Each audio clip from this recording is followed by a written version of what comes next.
All right, sixth grade, welcome back to Wednesday's video for March 29th.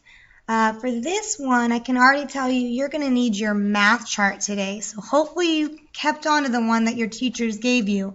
If not, you might be able to look some of this information up online or come see one of us so we can maybe give you an extra copy. Hopefully we have a few extra. Now you're going to see on mine, I have a lot of notes that we took in class, the bigger to smaller, our metric units, King Henry died unexpectedly drinking chocolate milk. And I have that visual, the bigger to smaller right here, which if you forgot how to do that, I'll remind you how to do that. Then I have the big G, a lot of you call it the gallon man. That just kind of helps with my customary units of gallons, quarts, pints, cups, and ounces aren't on there. It's kind of hard to see, but we can do that if needed. Anyway, let's go ahead and read this problem, but I will tell you you're going to need that math chart.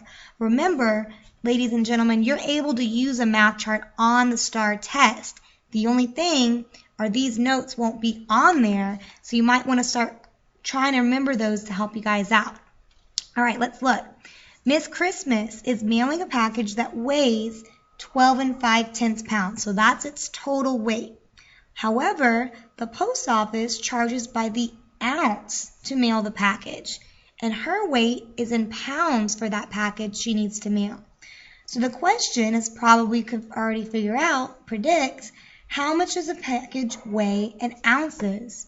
So we know it's 12 5/10 pounds, and we need to change that weight to ounces so that way the post office can then tell us how much they would charge us once we know that total weight. So between these choices, let's see what we're going to do. Now, a lot of you guys look at this and just say, oh, it's multiply or divide.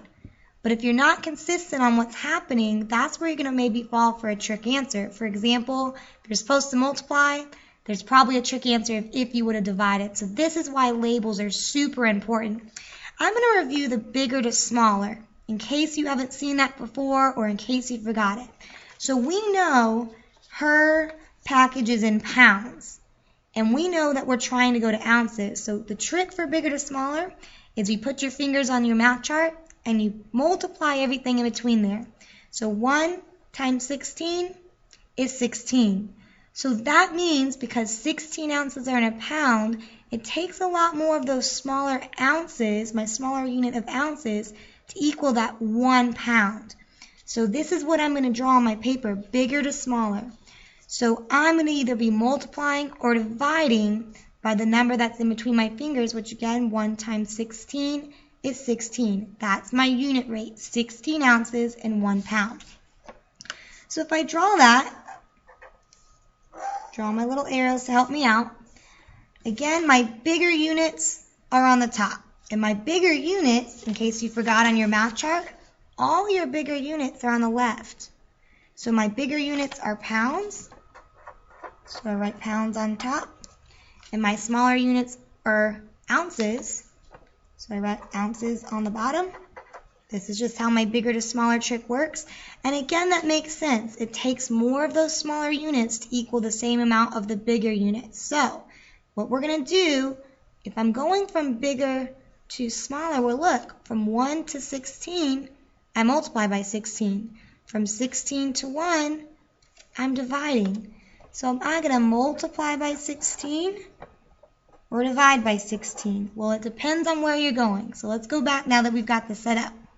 I know 12 5/10 pounds. So because I've labeled, I'm ready to go. 12 5/10 equals how many ounces?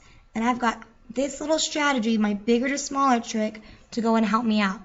Now you could have done the 1 table, the ratio table, or a couple different other things, but I want to remind you guys of this because it's really helpful. Again, you might do it different, see if you get the same answer. So because I'm going from pounds to ounces, from bigger to smaller, follow your arrows. It tells you exactly what to do. 12 5/10 times 16. And like Ms. Tovar reminded you last week when we multiplied with decimals, you do not have to line up the place value, you just line up the digits. Pretend that decimal's not there, so it's like 125 times 16. So let's go ahead and do the math. 6 times 5 is 30. 6 times 2 is 12, plus 3, 13, 14, 15. If you're like me, I have to cover that up so I don't get distracted. I'm only focusing on that ones place value. 6 times 1 is 6, plus 1 is 7. So this is the value when I did 6 times 125. Now, I'm going to get rid of those numbers because I already used them. And I also found out the ones place value. Now that 1 is in the tens place value. That's why I put a 0 as my placeholder, because I want to start in the tens place value. A lot of people forget about that. So that's why you put a placeholder there. 1 times 5 is 5. 1 times 2 is 2. 1 times 1 is 1. Then I can add. So 0 plus 0 is 0. I'm just kind of covering up where I wrote pounds so we can see it. 5 plus 5 is 10. I carry my 1. 7 plus 1 is 8. Plus 2 is 10. Carry my 1. 1 plus 1 is 2. So it looks like 2,000. But remember, we have one number after the decimal. So I start at the back, and I move one place to the left, because however many total decimal places or how many numbers are after my decimal in my factors is how many total I want after my decimal in my product. And again, this is 2,000. Okay, I moved it once, so now it becomes